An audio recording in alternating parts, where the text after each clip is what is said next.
Hey, what's up?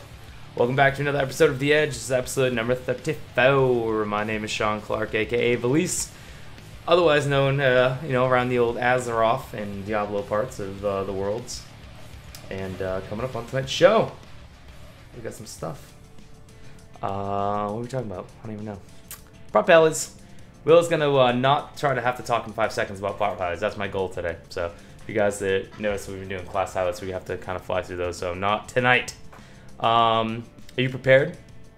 Are you prepared for the release of Warlords? I'm kind of not. So, but we do have a little bit of a survival guide to get you covered for that. And I don't know what Katie's talking about, but something about green Warlock fire or something. I'm not really sure. We're gonna find out though. But first, let's bring in the man. Yeah, she doesn't even know. The man, the myth, and the legend himself. He's back. Actually here. Matt Lowe. What's up, dude? I have returned. I don't remember if I mentioned this last time, but I know I said we were working on Black Fuse. Did I say that we killed Black Fuse? I don't think I did. Yes, you did. I did say it. Okay. Well, now we're working on Paragons. Now we're down on 2 bugs out of what, 9? Yeah. Nice. 1 more week. Getting there. This is it. Let's make or break. Have fun with those 2. I know, right? I'm like, I've pretty much given up going after Garrosh now, like within a week. There's just no way it's gonna happen. Not a chance. So I'm like, you know what? I'll settle with just killing Paragons. That is okay. That's been my week. I don't know. How about you? What's up, Katie? What's up with you? Green things are up. Yeah, just inching ever closer to getting ready for 6.0 with legacy achievements, and my last one is Doopy and the Warlock thing, which there is not enough. Doopy? Is it Dippy or is it Doopy? Yeah. No, you got it. You got it. Okay, fine. Yeah, that one Doopy sucks. Penguin. I still have to level battle pets. I'm like 19. I can't. God, that's boring. Random advice for you: get some flying pets. I did. 25. Yeah. I read about that. I have my essence of Brightwing. That's gonna carry me to victory. Yeah, because I did that too. I got to 25. I'm like, oh cool, I got my little 3 pets, and then, oh no, you need flying pets, and yeah, or else you don't get it. You don't get it. And that's what I've been up to. Penguin slapped. I was yeah, no, it's bad. I was like, how did you just transition into that? I didn't have to say anything. That was awesome. I was just like, oh. And now you interrupt. I know, but because it was screwed up anyways. But it was really good for a second. I was like, holy shit. Okay. We're pro. So yeah, I got my battle pets up to 25. Got the pet battle done for the Brawlers Guild that Katie was just talking about. And I failed to raid all week. So I don't even see the Paragons. I don't even see the bugs. I don't even see Garrosh. So instead, I decided to torture myself some more with some grinding. And I'm doing the Nat Pagel fishing achievement. So you have to catch the 3 rare fish every day and for like 20 days. And then you get the reputation and then you're done. So, yep, just that. I don't know. I just saw that achievement and went for it. So what you're telling me is that pet battles made you insane? Well, I already have the insane achievement. So this is persisting. This is a recurring problem of yours. Continuation. It is a continuation of insanity. Last year at BlizzCon, they put out a tweet that if you had the insane achievement before a certain date, that if you went to the CM booth, they would give you a little special prize. So fun story there. I told my old roommate at the time, who still lives in Maine. He was sitting beside me. I was like, dude, I remember I helped him get that achievement because I was a rogue, so I helped him with all the lock boxes. And I was just like, hey man, you have that achievement, like go to CM booth and see what you get.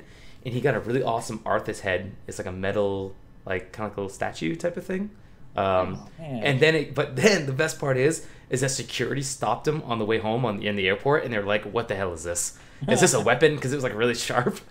Did he get it taken away? He almost got it taken away. Like, it was so, and it was like, they're limited edition too. There's only like 200 of them or something. So, yeah, he almost shit a brick when he lost that. So, he owes me. He knows it.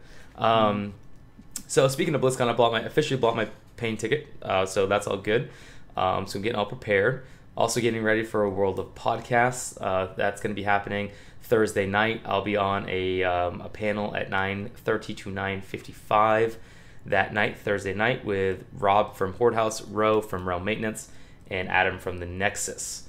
So if you guys listening want to come and check us out, that's where we will be at that time. And then after that, who knows where I'll be, probably going around meeting up with everyone else I need to meet up with. But from you guys, like, I know, like, you know, Matt's been there a couple times and Kay's been there a couple times, but is there a better way to get from the airport to the convention center? Like, you know, last year we rented a car and that was a waste of money because we didn't ever really use it. The only thing we went to go use it for was In-N-Out Burger, which is not saying it's not worth it, but it was. But, and then Super Shuttle's like $90 or something like that. There's a Disneyland shuttle that actually goes from the airport to that area. I don't remember the cost though, but it's way cheaper than $90. Disneyland? Yeah, because there's like a Disneyland shuttle or a resort. But what shuttle about for the way back? Same thing. Sunday morning? Yeah. I mean, I gotta be there. There's enough that go back and forth like throughout the day. What time's your flight? My flight takes off at 7:30 a.m. on Sunday.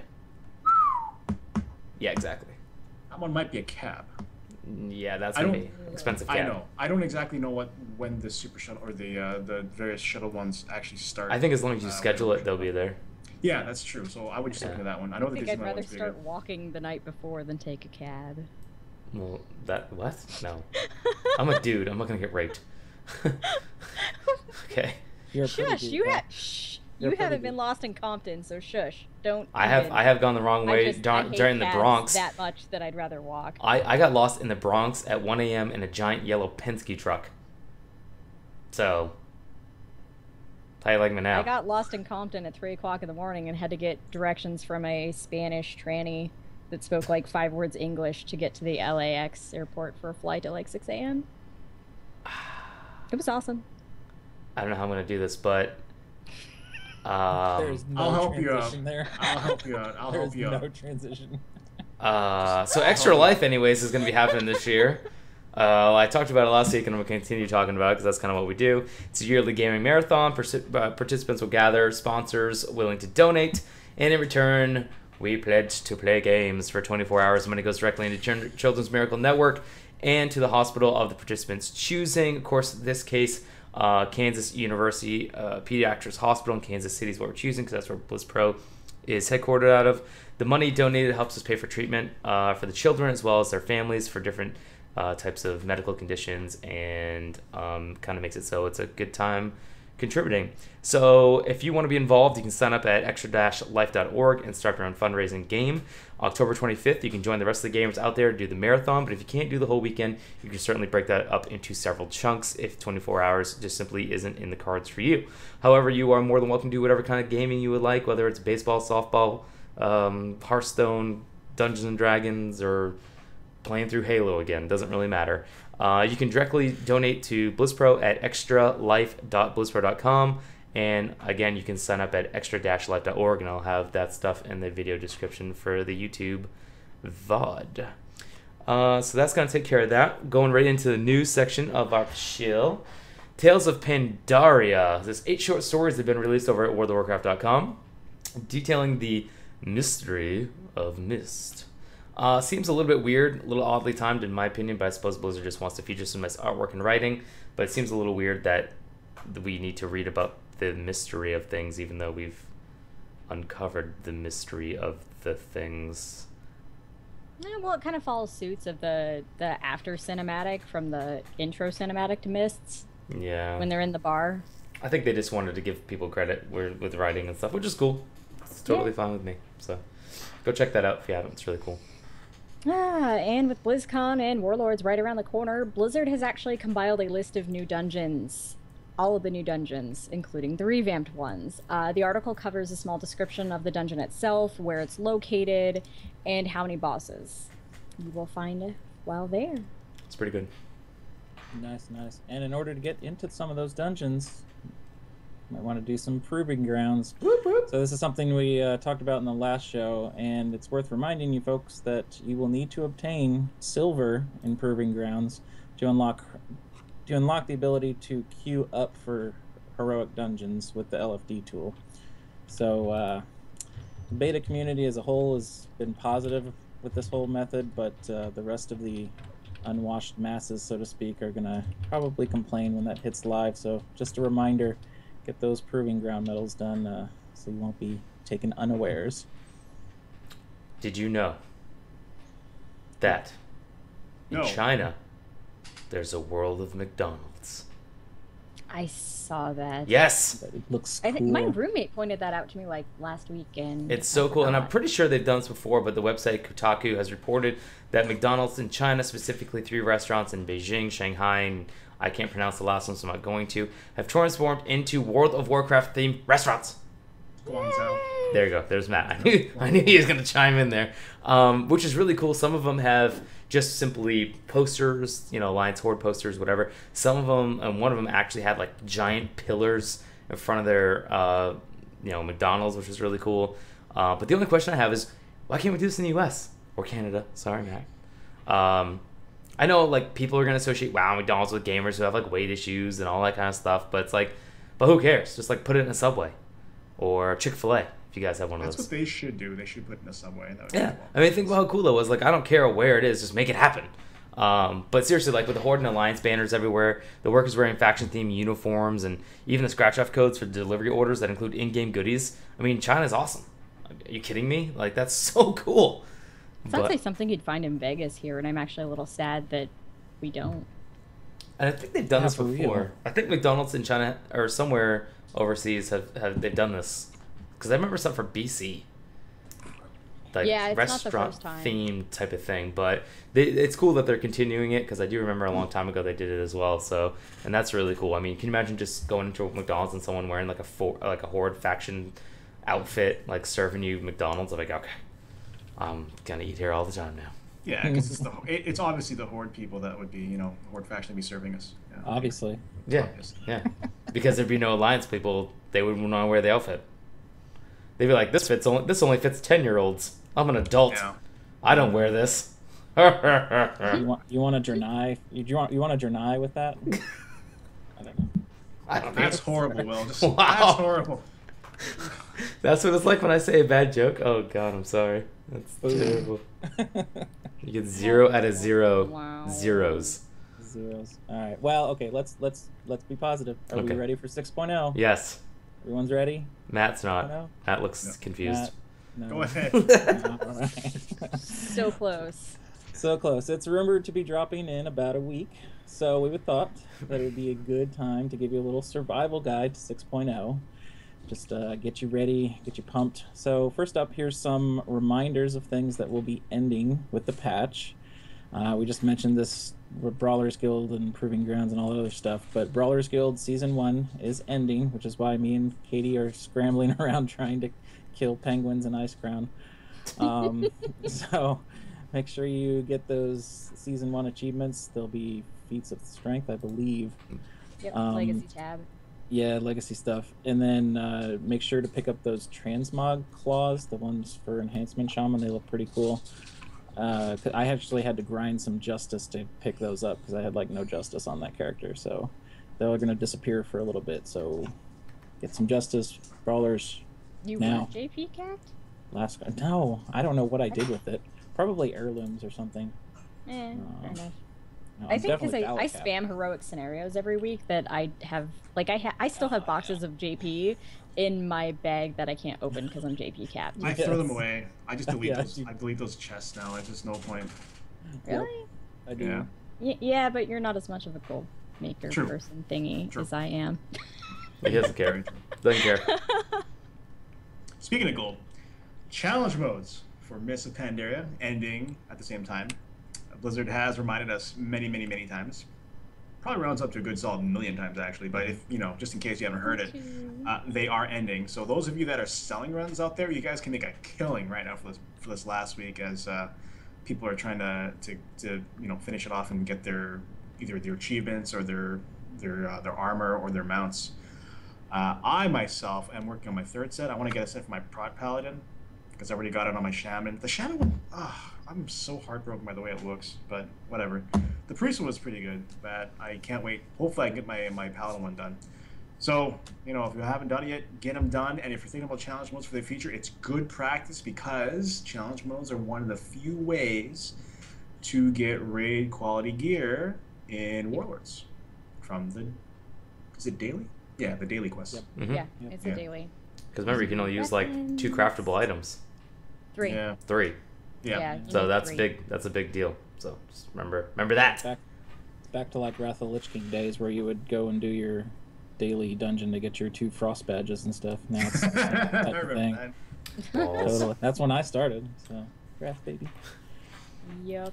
After 6.0 drops, you guys will still be able to get heirlooms off of Garrosh, but once Draenor opens, you will not see them again. Though, I have the feeling that Blizzard might implement something somewhere, somehow. But I don't know. And don't forget, the first one is guaranteed. And other things that are going away with 6.0 is the start of the legendary quest. You'll still be, as long as you have the first breadcrumb, you'll still be able to finish it before Warlords drops. Time invested, of course. But after that point, you won't be able to pick it up. Oh my God, Matt! Just say it. What? I have a question. What? What? Okay. No. No I'm questions. not asking Yes. anymore, it's bad. No Okay, questions. so What? for those viewers out there that don't know anything about the awesome heirloom, could you kindly, you know, just mention why on earth someone would want to farm for the heirloom? The heirloom will last you till 100 because it scales for Warlords Yeah, that's pretty good. nicely. So I'm assuming you have your. Do you have your weapon, Matt?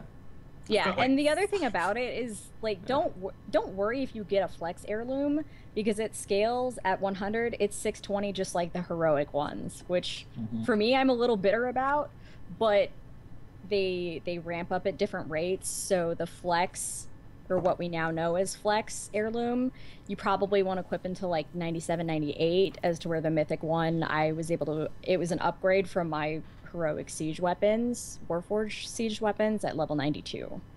So that's really the only crunch between the two, is 92 to 98. Wow. It's All right. pretty depressing. That's legit. Yeah, and So- like we said, it ends at 620. Is that right? Is it 620 or 630? Okay. It 630 was is the heroic dungeon 630, one. and they pared it down so that Okay. it's No. replaceable sooner. No. Yeah, because I was gonna say because No.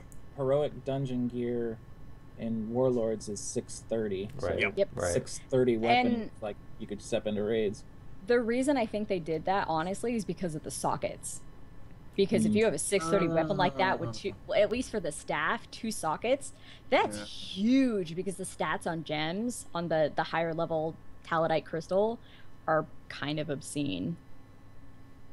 It's a good Yeah, I point. can see that. I can see that. Yeah. Speaking of gems, all right. So things to do pre-patch, like gems and herbs and other stuff. Take the time to clear out your bank. Anything that's like hit gems or expertise gems, like those things I believe are going away. So you can probably toss those and maybe vendor them. I don't know who's going to buy them. But, you know, in addition to storage, if you don't actually have any room in your bank, like, you know, me, because I'm a total pack rat, I keep everything, like Me too. staves, yeah, like all the Okay. transmog stuff, weapons, whatever, right? Anything that's cool looking. You're getting double void storage now, and any other kind of miscellaneous toys, that's going to the new toy box, toy chest, whatever you want to call it. So that's, you can right click those right away and it goes right there, and I believe you can just kind of drag it out of a new interface pane and interact with it and, you know, use it Yeah. or whatever. So It's kind of like the old You know, keychain, right? exactly, yeah, like the old keychain. So it's a great way for them to kind of compact all their garbage and free up some even more room. Will's like, what the hell's a keychain? Yeah, what's Oh, that? he didn't- No, he I just- knew that. no. I was there. I was there when they put that in. yeah, Come I was on. gonna say. I'm not that young. Oh man. Back in my day, the Scarlet Hall's key was green. That's geez. important to have. Oh yeah, I remember that. Okay. Anyways, sorry. Yeah, and I lost my train of thought. Do that. back Do to- that. Going back to stats, I mentioned the hit and X piece is gone. So if you have a variety of, you have other stuff like trinkets or whatever you have in reserve, it might be a good thing to kind of whip those out just in case. Valor upgraded gear is going to remain upgraded. So if you were awesome enough to upgrade all your stuff, good job, because it's going to stay with you. The currency to upgrade Valor, however, is going to change. So if you haven't upgraded yet, don't worry. You're no longer capped on that stuff. You can just farm all the lesser charms of good fortune you want. pet battles, certain daily quests, timeless isle mobs, whatever you want to do, get those coins rolling. And it doesn't look like there's going to be a limit on how many you can upgrade at a time. So there is nothing stopping you from going from 566 to 580, whatever, 9, 8, whatever the cap is. So, there's that. Lastly, for things to do in a pre-patch, look at your professions. Combat bonuses are going away. That's no longer a thing. Along with organizing alts, you might want to get a handle on what professions you're going to need. I personally am considering switching to leatherworking in one of my tunes. My shaman's currently herbalism, and mining. I always keep saying herbalism wrong. Yeah, I keep saying it wrong. You're not Australian or British. You can't say herbing. I know. I'm Canadian, but anyways. But like stuff like that is something you want to consider as well, because the combat bonus and stuff is going away. You might want to strongly consider going into a crafting thing if you're a raider, since you can, it'll accelerate your ability to grab heroic quality gear out of the gate faster, and that means less reliance on RNG from dungeons and that sort of thing. So that's something you may want to consider, but it's a costly investment. I do believe that each profession is getting some sort of catch-up mechanic in Warlords, not the combines. Right, yeah, so that's going to wait. So you might want to wait up for that if that's something you plan on actually doing. Things to note post-patch. Look at the stats on your character sheet. The stat squish is here to stay. You now have 500,000 health. You are now going to drop down to, I don't know, half 100,000 health, something like that. Yeah, it's like 60, 70,000. Give or take. And you can't reforge anymore, so all that stuff you've got going on, your best in slot list might have just altered itself without you having to do anything. So if you have any backup gear in the bank, take a look at that stuff, figure out what you need, and swap them out accordingly.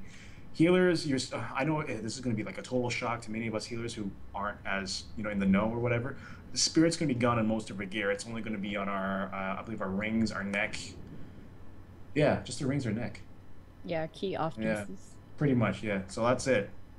I already mentioned a bit about void storage and reagent. Oh, the reagent page. That's great. So if you do a lot of crafting and stuff, you can now dump all those herbs, that ore, all that junk into its own tab. Great. Heirlooms will have their own tab too. Yep, that's and true. You don't have to have it in your bags to use it. Thank goodness. Like, yeah, you don't have to do all the whole running to bank, transfer stuff out, and do it all again. That's annoying. Yep. If you're looking for something new to do, if you're tired of all this other stuff, I believe the new Upper Blackrock Spire is going to be available for play as well. I think there's a certain boss that's not going to be live, though. But otherwise, the rebooted, revamped Ubers is going to be there for people to check out until everyone hits 100, in which case, you can't queue for the 90 anymore. Right. 90, yeah, 90. Mm-hmm. So, yeah. It's also important to keep going, It's kind of like the scenarios for the beginning of Mists. The Battle with Aramor. Yeah, that's the one. Yeah, so it'll be kind of like that. Exactly. But not to be discouraged by all the stuff you're doing right now, because it still is important to keep capping on your valor, because you're going to get gold. So, I mean, think of it as an investment. Like, take that time as a gold investment, especially if you're not a big person on playing the auction house or anything like that, and you just want to keep raiding and keep doing. Exactly, I'm the same way. So, I mean, that's all going to convert over to gold. And then those things that used to cost Valor and Justice will now cost now cost lesser charms instead. So that's something to kind of keep in mind when 6.0 drops. I mean, for us, this is kind of just like, yeah, we know, and maybe for a lot of people watch, like, yeah, we know, but for a lot of people, hopefully, that didn't know this is kind of like an eye-opener, like, holy God, like, this is right around the corner, too. Projected next week, hopefully, when we go live next week, we can say, hey, 6.0 is here, and 0 people in this podcast will be paying attention to probably the actual podcast. Matt's gonna be like, oh, about there right now, guys. We're just gonna check out some things right now. Yeah. If I'm not mistaken, I believe the conversion on the points to gold is like 70 silver per. So it's a nice chunk of change. That's pretty good, yeah. You'll get for the lazy. Yeah. The lazy gold maker. You'll get a lot. That's some good gold. I will take that up, because I've had to transfer tunes here and there, so I've got like a bunch of characters that have the max amount that you can transfer. So give me some gold. Who wants to Valor cap with me? Yeah. Where is he? Where are you at 1 o'clock in the morning on Monday night when I'm looking to cap? Yeah, I'm not raiding, so I'm not doing anything. He's Speaking just of fishing. raids. The last change to note that is going to be a pain in the butt for raid leaders, so pay attention to this one. There will be the battle res changes. So if you don't know, basically take 90 divided by the number of people in your raid, and that's how many battle reses or when you get a charge of a battle res. You start off with 1, so you'll have 1 to the start, no matter how many people you've got in your raid. After that, it sort of gives you a charge, another battle res every X amount of minutes. So, for example, on 10-man, that's every 9 minutes that you get another battle res. For 25-man, every 3 minutes and 36 seconds.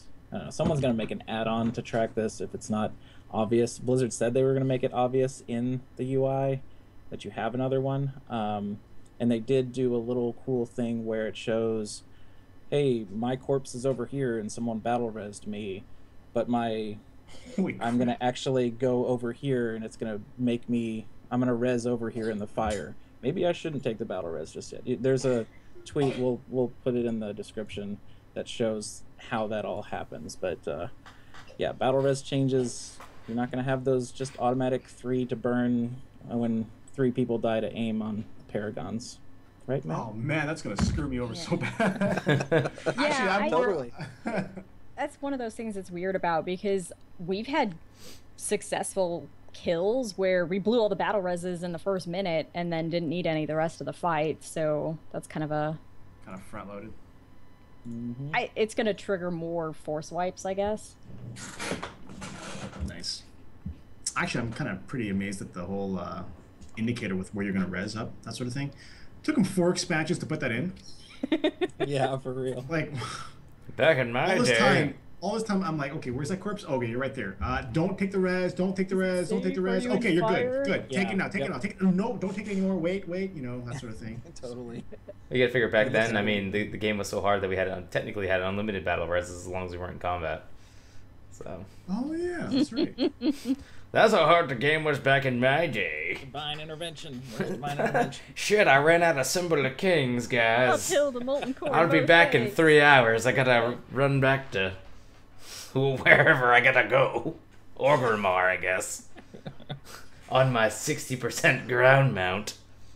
Which is still faster than flying with the actual griffins. It's terrible. I'm so mad. So mad. Me so angry. Alright. Speaking of angry, green with anger.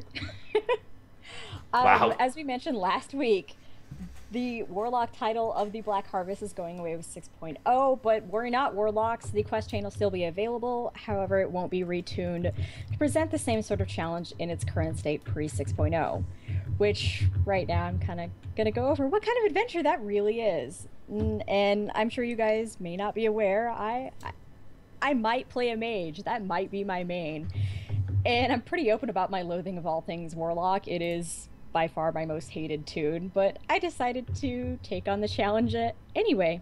Something to while away the atrophy. So I set out on my 85 Warlock, threw all the timeless gear that I could at her. I even had the luxury of throwing a heroic BOA staff at her, which put me at a sweet item level of 494. And from my research, that should be good enough to do it, maybe for a seasoned Warlock, but not for me. I have less than the equivalent experience on a Warlock as a boosted from level 1. At least my personal assessment. But to my benefit, you guys know I'm a fairly hardcore raider, and I am used to more complex raid mechanics in general. What I really didn't anticipate was a sort of multitasking and execution of a pet class that's required during the last fight with Conrathod Ebonlock, which, if you guys don't know, takes place in Illidan's room in Black Temple. And at least the rest of the change is pretty quick and painless, even kind of funny here and there, and gives options for very creative measures to succeed. This entire time I was doing it, I was learning how to Warlock with the help of my stream viewers. One thing that's kind of interesting is I found myself getting caught up with thinking how I would address the fight as a mage, whose toolkit is entirely different. I kind of equated it with trying to learn a new language as opposed to mastering a second tongue. Kind of like demonic. At first, you think what you want to say in your primary language, and a lot of people will translate what they want to say in their head before speaking, which really slows down the process. And mastery, however, is depicted by being able to think in the second language and no longer resorting to translation. In this case, trying to begin to actually think like a warlock. And as I mentioned, I have been streaming this whole process, and to viewers, it becomes kind of a group effort. People are giving me strategies, things that I didn't think of before, and has more often than not proved extremely useful in terms of where I start the fight, where I take on the ads, macros that I've used, the talents, even my spec choice. But what's kind of burned my ass along the run is people that are like, oh, are you doing XYZ to the ABC? And especially right now where I'm stuck is the fell puppies. And people walk in, they're like, hey, fell puppies dispel your pit lord, which you use enslaved demon for. You don't actually get any of your regular warlock pets, which is kind of an easy concept to understand. Really? They dispel? But that's not really helpful. So people are asking, well, if you understand the mechanics, why aren't you getting it? And a lot of it comes down to execution. For me, it's struggling with staying alive during all the fell imps, or not breaking the enslaved demon because you have to go stuff him in a corner so the fell puppies don't eat his face, and then they all eat your face. So it's kind of interesting to see where it comes in on the mastery of a class. It's not just about thinking you know how this works, it's execution, which is what makes the difference between the semi-hardcore versus, you know, the elites that race to the world first. Good thing it's not rogue, because I would just do it blindfolded. Well, you did the rogue legendary quest, right? Absolutely. Well, how difficult was that? I guess you can't compare, but... No. I can't really. It wasn't, because a lot of the rogue legendary quest line was like a lot of sneaking around. Yeah. It was like you need to like go stealth. It was kind of like more like Metal Gear Solid than anything. Yeah. It's like, all right, get in here and steal this thing and no one can see. It's like, okay, so do what I've been doing all the time. Okay, yeah. No problem. So it wasn't so bad. And then a lot of it other than that was collecting stuff in raid and gold. A lot of gold.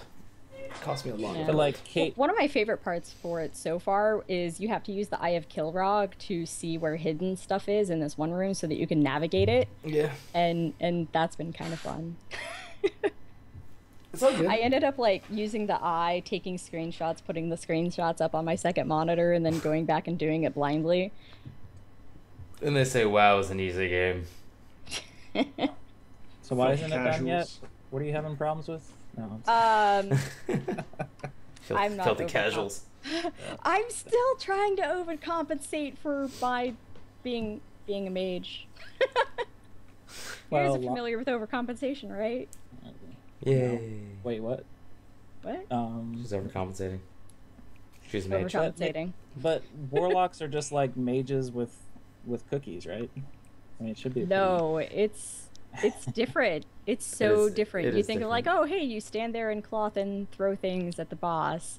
The toolkit is just so different that half the time, most of the spells, I have no idea what they're called. I'm like, oh, hey, it's this purple button that does the one thing that I need to do right now. And that's part of my problem is that I have to think about every spell that I'm using, when to use it.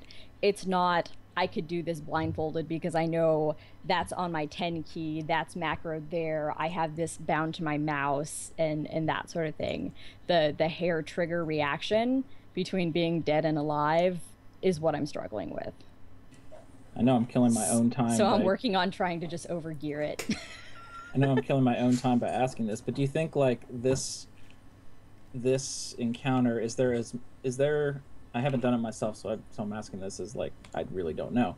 Is this whole encounter thing so well tuned about things, or is there enough randomness that you can't sort of set yourself up and go, all right, I'm gonna cast this, and then I'm gonna cast this, and then I'm gonna move it over there? Like, is it so? Is there a bunch of randomness in it, or is it fairly like straightforward? It's kind of like Proving Grounds. the same thing happens at the same time in the same timer. At the beginning of the fight, you get a 7-minute debuff of Doom that will kill you after 7 minutes. So you immediately have an enraged timer, but a lot of it has to do with how well you command your pet and how well you use the Warlock mobility spells like the teleport and the portal. And because you only have so many cooldowns, the biggest thing that's going to kill you is the Chaos Bolt, which you either have to blow huge long cooldowns that you only get a couple of, or you have to line of sight the spell.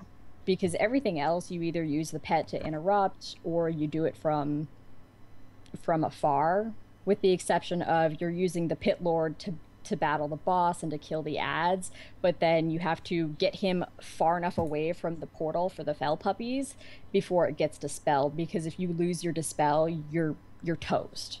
And right now, I just can't kill them fast enough before they lose interest, I guess, and run off and dispel him anyway, because there's 4 that come out.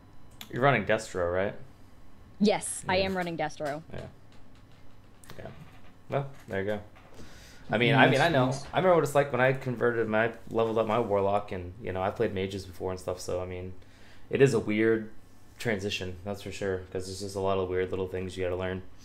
Learning when to fell flame, and learning when to, like, on the move where you gotta cast and not on the move, and whether you're gonna spec into the kill Jaden Talon or not. And it's a big pain in the arse.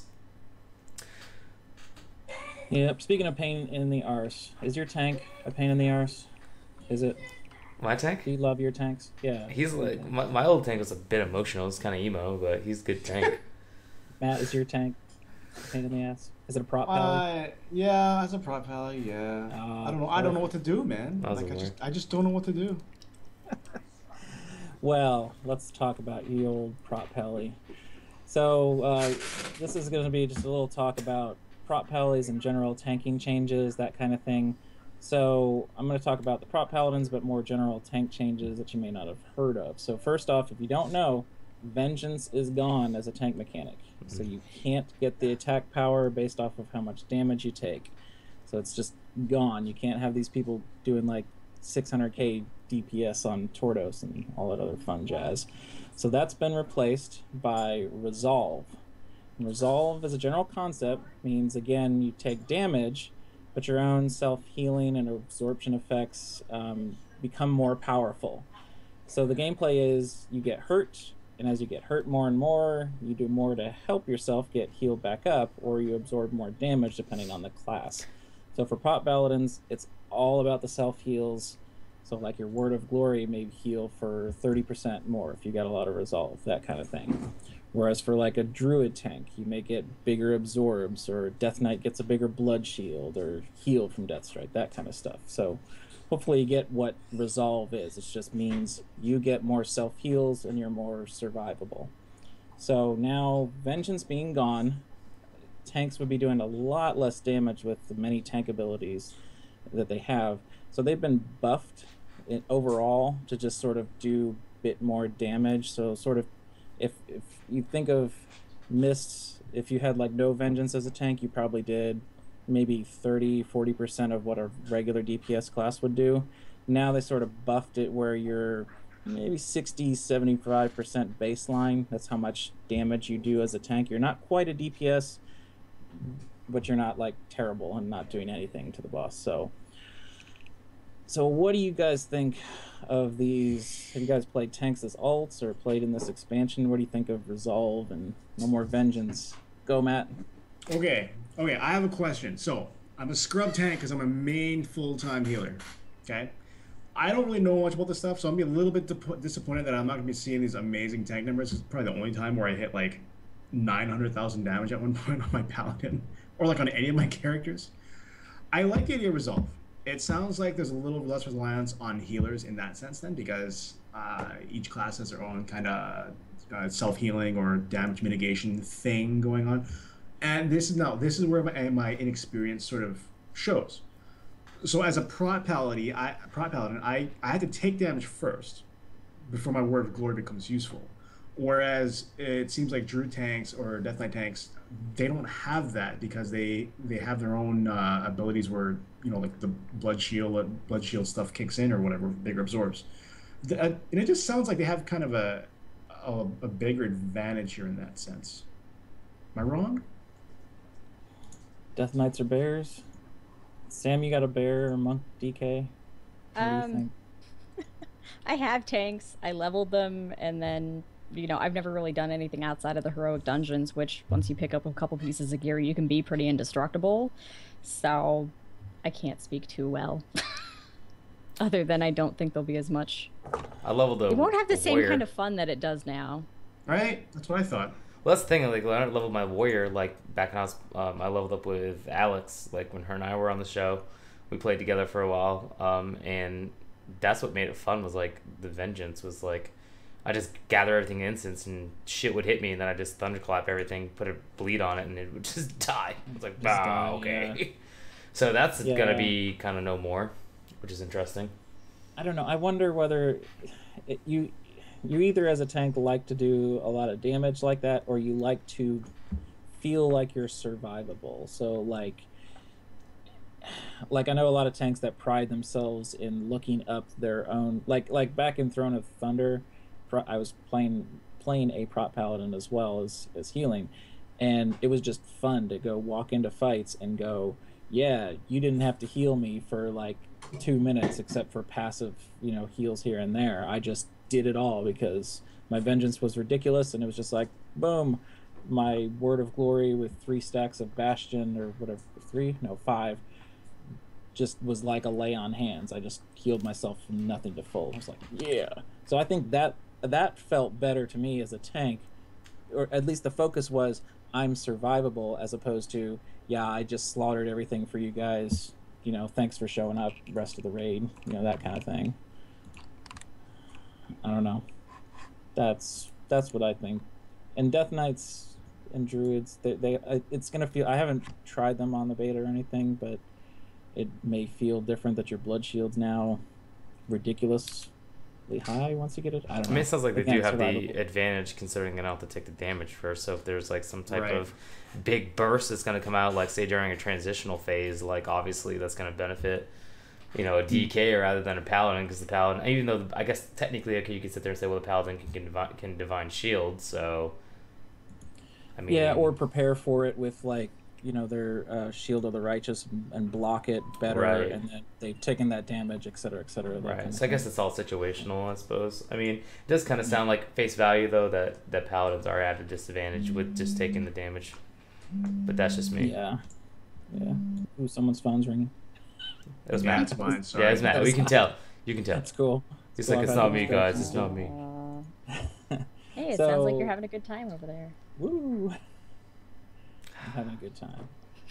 I'm having a good time playing Protection because I did do some dungeons and stuff in it, and just to finish up with Prot Paladins. The rotation really hasn't changed much, so Holy Wrath has like a bigger cooldown and it does more damage, so you can kind of weave it in more as a main ability. Because usually it was like, if you have nothing else to press Holy Wrath. So now it may be a bit more rotational, but it's just the same mechanics of generating your holy power, using them to do your Shield of the Righteous to block, or healing yourself with Word of Glory or Eternal Flame, that kind of thing.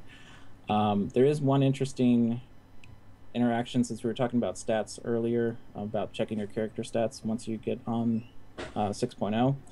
If you get healed as a Prot Paladin, if you have multi-strike as a stat, which is one of the new stats, you have a chance to get an additional 30% heal based off of that original heal. So it's kind of like multiplying heals if you have multi-strike in it. So that's kind of neat and it's useful for tanks.